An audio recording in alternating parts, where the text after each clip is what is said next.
Marcus got a raise last March, 6%. His manager shook his hand, said he should be proud. That night, Marcus opened his banking app and did the math. After taxes, the raise added $187 to his monthly take-home. His car insurance had gone up $43. His rent renewed at $95 more than last year. Groceries were just more expensive. The raise was gone before he spent a single dollar of it. He closed the app. He didn't tell his wife. What was there to say? Here's the thing about Marcus. He's not doing anything wrong. He makes solid money. He pays his bills. He has a job with benefits. And he is one $1,200 car repair away from genuine financial crisis. Marcus is not unusual. He is not an outlier. He is the data, and the data is brutal. Let me show you the numbers that explain why Marcus feels like he's drowning even though he's doing everything right. 59% of Americans cannot cover a $1,000 emergency with their savings. More than half the country. Think about what $1,000 actually is. That's a set of new tires. That's 2 nights in a decent hotel. That's the plumber when your water heater decides to retire on a Sunday evening at 9 p.m. The majority of American households cannot absorb that hit without borrowing money, selling something, or rearranging their entire budget. The Federal Reserve, not some random survey, publishes an annual study on household economic well-being. Their latest data found that 37% of adults could not pay a $400 emergency using cash or its equivalent, not $1,000, $400. And 18% of respondents said the maximum emergency they could handle using only savings was under $100. $100. That's a nice dinner. That's a tank of gas in a truck you can't afford. And nearly 1 in 5 Americans cannot absorb it. Here's where it gets statistically misleading in a way that matters. The average savings account balance in America is around $62,000. That sounds almost okay. The median is $8,000. There's nearly an 8-to-1 gap between those two numbers. That gap tells you everything about how money is distributed in this country. A small number of very wealthy households inflate the average until it sounds almost healthy. The typical American household has $8,000. For people under 35, the median drops to about $5,400. Here's the single number that explains the American financial situation better than any other. The median emergency savings in America right now is $500. $500. That declined 17% in a single year. Financial experts recommend 3 to 6 months of living expenses in emergency savings. For the average household, that's somewhere between $9,000 and $18,000. The median American has $500. That is not a cushion. That is a throw pillow, and it's load-bearing. Let me show you what a $500 emergency fund actually feels like, because it's not a number, it's an experience. When Marcus's check engine light came on last fall, he sat in a parking lot for 11 minutes doing math in his phone's notes app. The repair estimate was $840. They had $1,400 in savings. The sum total of 4 years of intentional effort. He could pay it and have $560 left, which meant if anything else happened in the next 60 days, they had nothing. He paid it. He didn't sleep well for a week. That is what the median emergency fund actually feels like. Not a statistic. 11 minutes of parking lot math. Between 27% and 42% of Americans have zero emergency savings at all, depending on the survey, and it breaks worse along gender lines. About half of women have no emergency fund versus about a third of men. Women live longer than men on average, earn less over a lifetime, and take more career breaks for caregiving. The group with the longest financial runway to fund has the shortest savings to fund it. There's a word for that kind of outcome. It is not a flattering word. The U.S. personal savings rate is currently around 4.6%. In April 2020, when stimulus checks were flowing and there was literally nowhere to spend money, the savings rate hit nearly 34%. In under 4 years, Americans went from the highest savings rate in modern history to one of the lowest. Here's the part that doesn't get talked about enough. The window from 2020 to 2022 was the single greatest opportunity in a generation for middle-income Americans to get ahead. Expenses were compressed. Remote work cut commuting costs. Stimulus arrived. The people who saved aggressively in that window still have those buffers. The people who spent it, and most people spent it, are back where they started, except with higher rent, higher car payments, and credit card rates at 23%. The window opened. Most people didn't notice until it was already closed. Now let's talk about what Americans owe, and who profits from it. Total U.S. household debt hit an all-time record in late 2025. Americans added hundreds of billions in new debt in a single year, more than the annual GDP of a medium-sized country, stacked on top of a pile that was already the largest in human history. Let's go granular on credit cards. Total credit card debt crossed over $1 trillion. The average balance among cardholders carrying debt is around $8,000. Per household with credit card debt, it's over $11,000. Now here is the math that the credit card companies are counting on you not to run. If you carry $11,000 at 23% interest and make only minimum payments, you will pay that debt off in 22 years and spend over $18,000 in interest doing it. You borrowed $11,000, you will pay back nearly $30,000. That is not a debt. That is a 22-year revenue stream, and you are the product. The bank issued you a card knowing the average cardholder would carry a balance. At 23% interest, that balance generates reliable compounding revenue month after month. Every time you make a minimum payment and think you're managing the debt, you're actually feeding it. The minimum payment on $11,000 at 23% covers roughly $90 of interest and $20 of principal. The remaining balance keeps compounding. The bank built an entire business model around the gap between what feels manageable and what is actually happening underneath. Nearly half of credit card holders carry a balance month to month, up significantly from just a few years ago. And here's the one that stays with me. Nearly half of people in credit card debt have no plan to pay it off. Not a slow plan, not an optimistic plan, no plan. Nearly half of Americans in revolving credit card debt have accepted it as a permanent feature of their financial lives, like a utility bill with a 23% interest rate that never ends. Take a breath. Credit card debt you can pay off. A bad car purchase you can sell at a loss and start over. But retirement savings you didn't make in your 30s? Those years are just gone. You can't refinance time. You can't make a late payment and catch up. More than half of American households have no dedicated retirement savings at all. Zero. No 401k, no IRA, no pension, nothing. If you have even $1 saved specifically for retirement, you are already doing better than the majority of American households. That is not a motivational statement. That is just where the median sits. For the people who do have something saved, the numbers reveal a familiar gap. The average 401k balance is around $150,000. The median is about $35,000. Same dynamic. A small number of large balances inflating the average until it sounds almost responsible.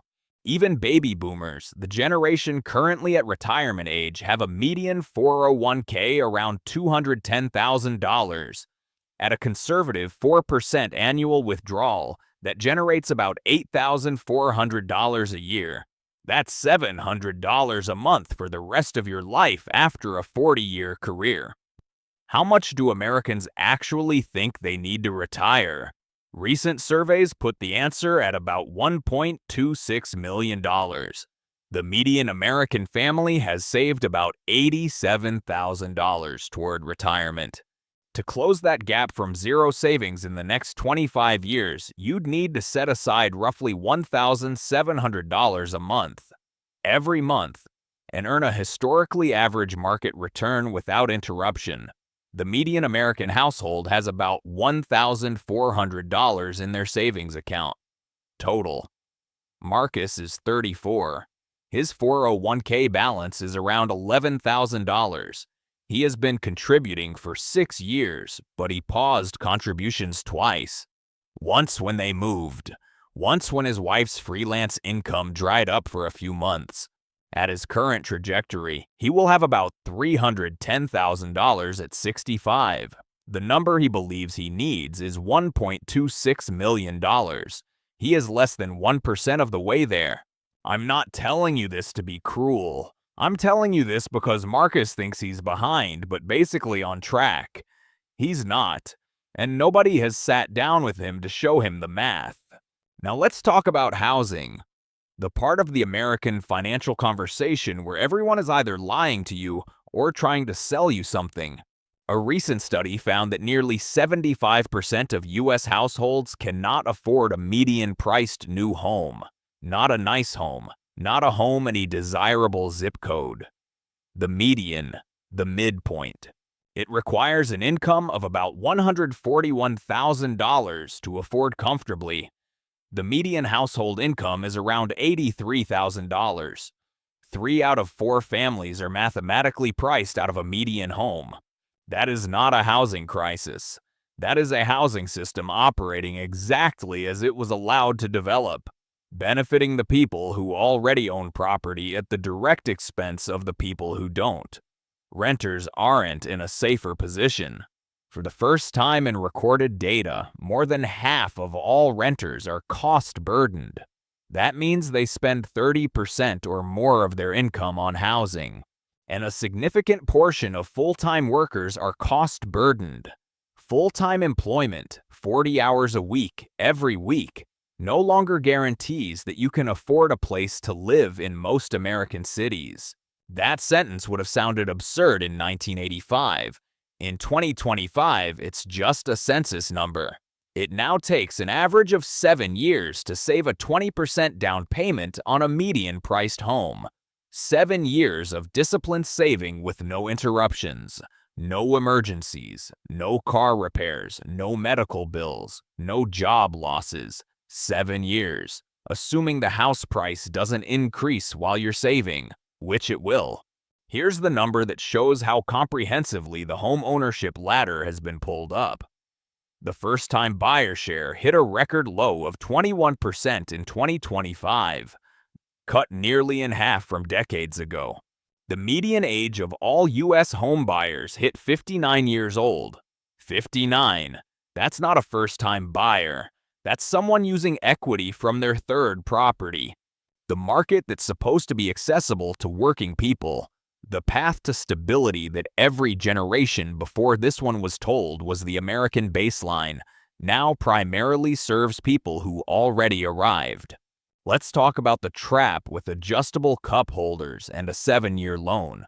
The average new car payment hit a record high in 2025, and a record number of buyers are now paying $1,000 or more per month just for their car. 1 in 5. In a country where most people can't cover a $1,000 emergency, 1 in 5 car buyers is committing to spending $1,000 every single month on a depreciating asset. That's not financing a car. That's financing a lifestyle that is quietly cannibalizing every other financial goal you have. Marcus financed a $52,000 truck on a 72-month loan at 6.9% interest. His payment is $724 a month. Over the life of that loan, he will pay nearly $12,000 in interest alone. The truck will be worth around $18,000 when the loan is paid off. He will have paid nearly $64,000 for an $18,000 vehicle. This is not unusual. This is the statistical average. This is what manageable costs when you price it in decades instead of months. 7-year car loans now account for 1 in 5 new car loans. 7 years. There are people making car payments on a vehicle they will be driving to their kid's high school graduation that they financed when the kid was in 5th grade. The reason the terms keep extending is precisely so the monthly number looks reasonable while the total cost balloons. The payment went down. The cost went up. The dealership went home happy. Here's the detail that the aggregate number obscures. The people defaulting on car loans are not primarily people who lost their jobs. They're people who bought too much car for their income and then got hit by any other expense. A medical bill, a home repair, a temporary income reduction, and discovered there was no room. When most people have no emergency savings and their car payment is $700 a month, the margin for error is essentially zero.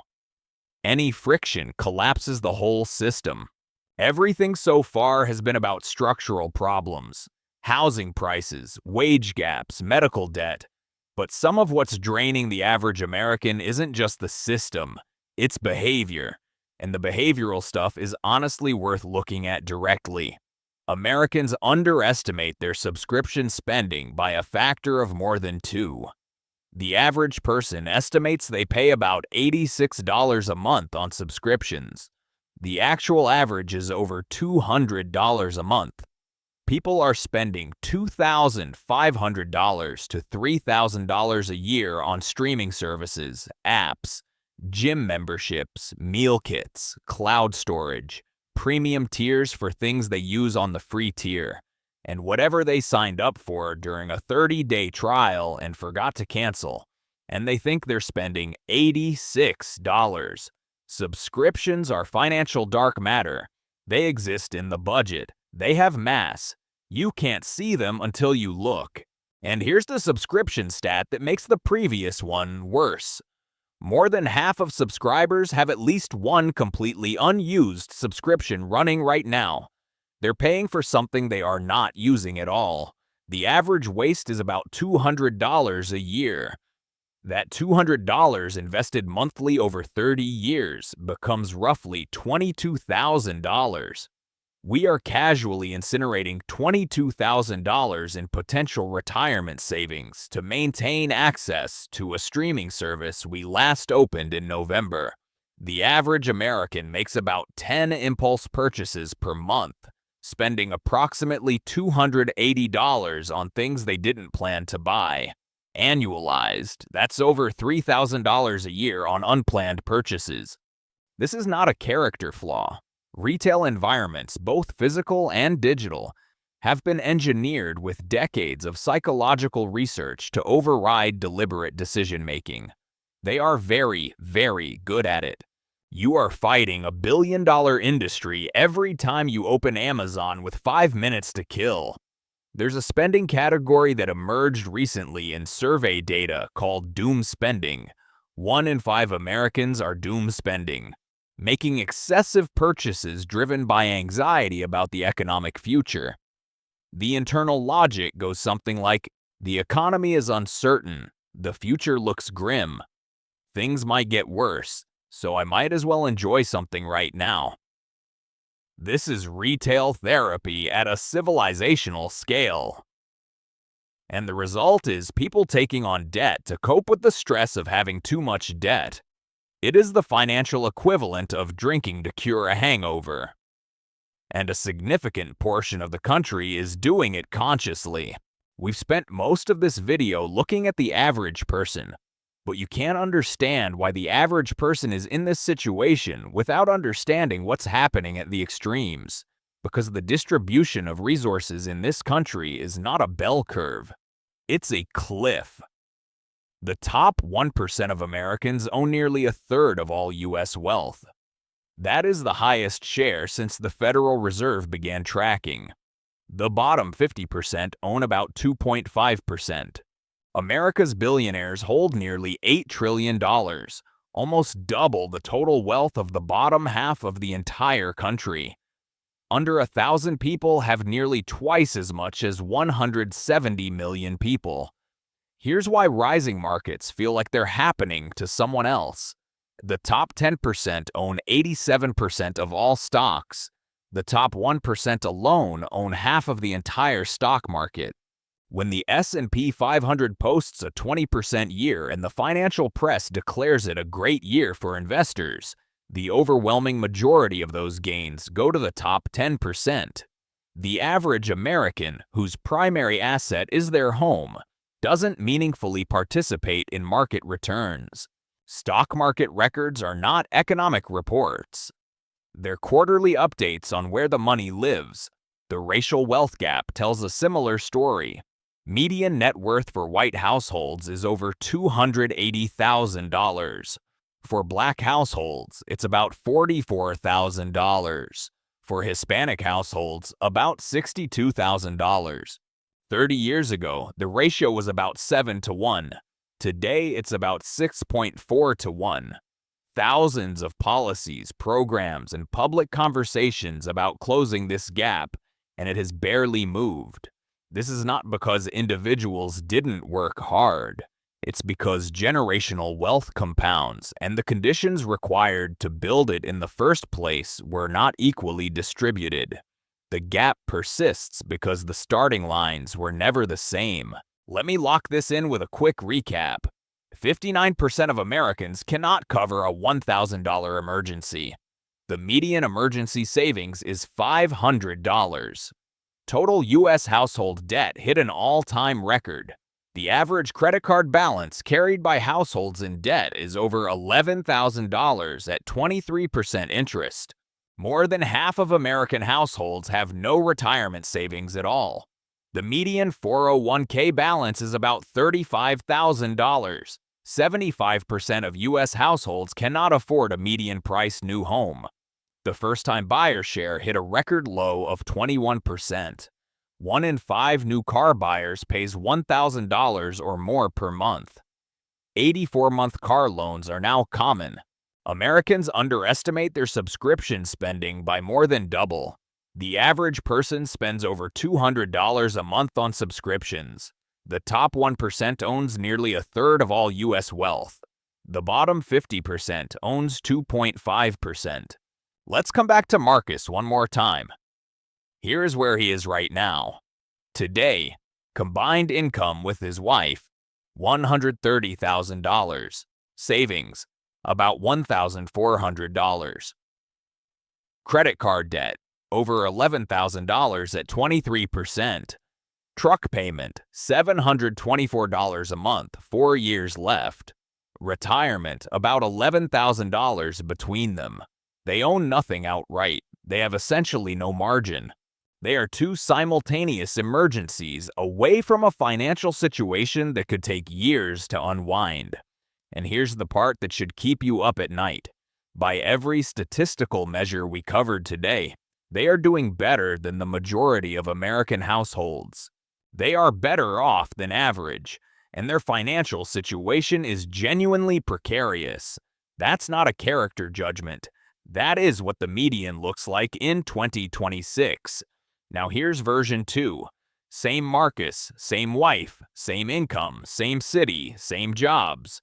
But they made 3 different decisions at age 32. They bought a used $14,000 Corolla instead of the truck, saved $500 a month from the moment they drove off the lot, put every one of those $500 payments toward the credit card. It was gone in 19 months. Then they automated $600 a month into a low-cost index fund. They didn't do anything exotic. They didn't start a business. They didn't get an inheritance. They didn't win anything. They just stopped participating in 2 of the most expensive defaults the system offers and redirected the money somewhere it could compound. At 55, version 1 has about $180,000 in retirement savings. The credit card has crept back up. Marcus is financing a new truck. Their savings account sits at about $4,000. They're not broke, but every significant decision is constrained. At 55, version 2 has about $680,000 in investments. Not because they earned more, not because they got lucky, because $600 a month compounded for 23 years at a historically average market return does what compound interest does when you leave it alone. It accelerates. The last 5 years of that period added more to their balance than the first 15 combined.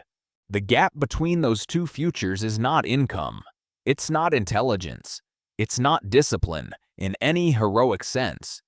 It's 3 decisions made in their early 30s and 23 years of a process that required almost no ongoing effort once it was set up. The automation did the work. Time did the math. I'm not telling you this to give you a motivational poster.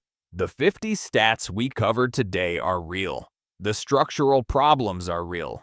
The housing prices, the credit card interest rates, the retirement gap. None of that is personal failure. That is the environment. You did not build it.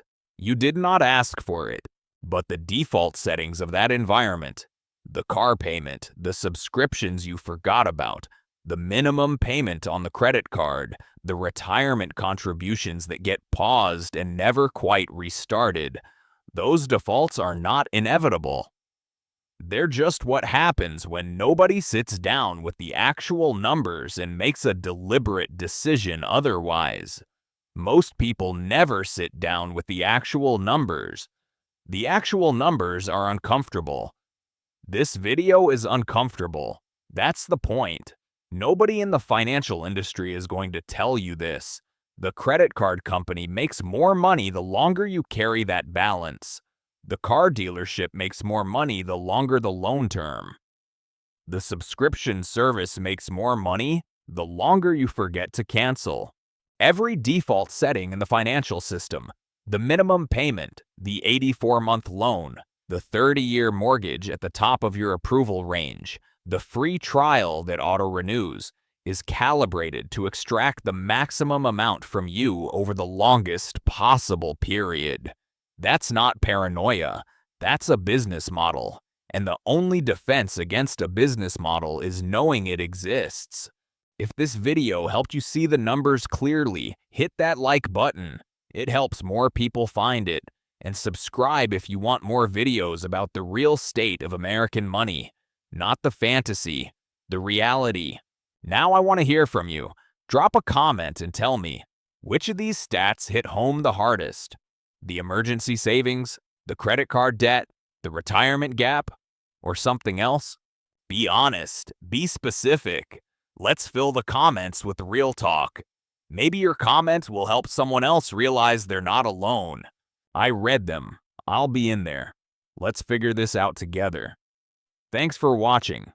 Know the numbers. Make the choice. See you in the next one.